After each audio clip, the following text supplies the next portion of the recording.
Menteri Kesehatan mengimbau warga Jakarta untuk memakai masker saat beraktivitas di luar ruangan. Imbauan itu setelah peneliti Badan Riset Inovasi Nasional atau BRIN menemukan bahwa air hujan di Jakarta mengandung mikroplastik. Berikut informasi selengkapnya, tunggu apa lagi bersama Kata Oma. Telur gabus Kata Oma. Baru, jagung bakar mentega. Jagung bakarnya nendang, menteganya meleleh di mulut. Rasakan kasih sayang Oma di kerenyahannya.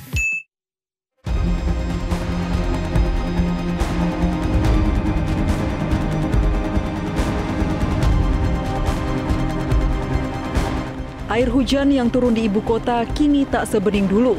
Peneliti Badan Riset dan Inovasi Nasional atau BRIN menemukan partikel mikroplastik dalam setiap sampel air hujan Jakarta.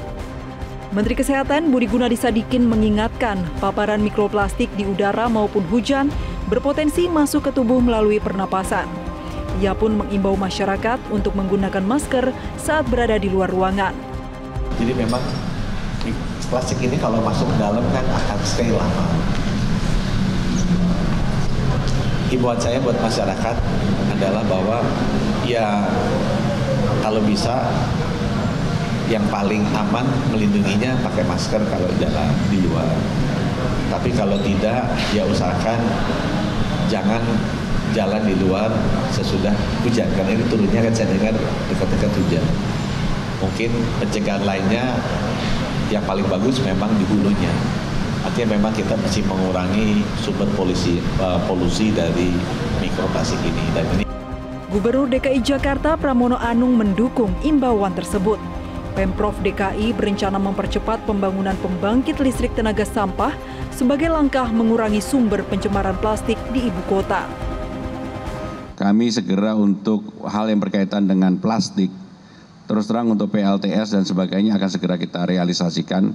Tetapi saya setuju bahwa memang untuk pencegahan di awal, ya masyarakat harus prepare untuk menggunakan masker. Tetapi yang saya senang 3 hari ini, karena ada Jakarta Running Festival, itu Jakarta nggak tahu hijau semuanya, bahkan bersih banget 3 hari ini.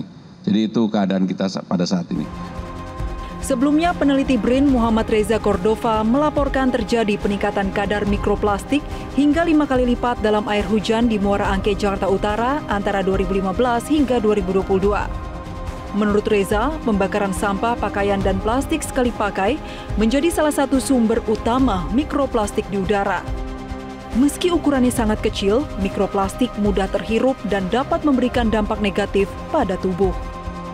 Antara 3 sampai 40 partikel meter persegi per hari, dengan rata-ratanya kurang lebih 15 partikel yang jatuh per meter persegi per hari. Jadi kalau misalnya kita bayangkan sekitar, kalau ada rumah luas 100 meter persegi, jadi sekitar 1.500 partikel yang jatuh setiap harinya ke sana. Tetapi memang ini tidak hanya diam di sana. Nah, berdasarkan dari penelitian tersebut, kami menemukan 2 sumber utama, yaitu sumber utamanya adalah pakaian yang memang kebanyakan adalah sintetik polimer, dan kemudian yang kedua adalah plastik sekali pakai yang umumnya dibakar secara terbuka. Nah, ketika ini terjadi, mikroplastik ini akan terbang ke udara, bahkan dari beberapa data sampai ribuan meter. Kemudian pada saat kondisi hujan, ini akan dibersihkan oleh air hujan tersebut. Jadi memang secara tidak langsung kita bisa bilang mikroplastik ini mengkontaminasi air hujan yang jatuh di Jakarta. Temuan mikroplastik dalam air hujan di Jakarta ini menjadi alarm keras terhadap menurunnya kualitas lingkungan. Percepatan pembangunan pembangkit listrik perlu didukung sebagai bagian dari upaya mengurangi polusi plastik. Namun lingkungan yang bersih dan sehat tak hanya tanggung jawab pemerintah, tapi juga tugas masyarakat bersama. Tim Liputan Metro TV. Jelajahi cara baru mendapatkan informasi. Download Metro TV Extend sekarang.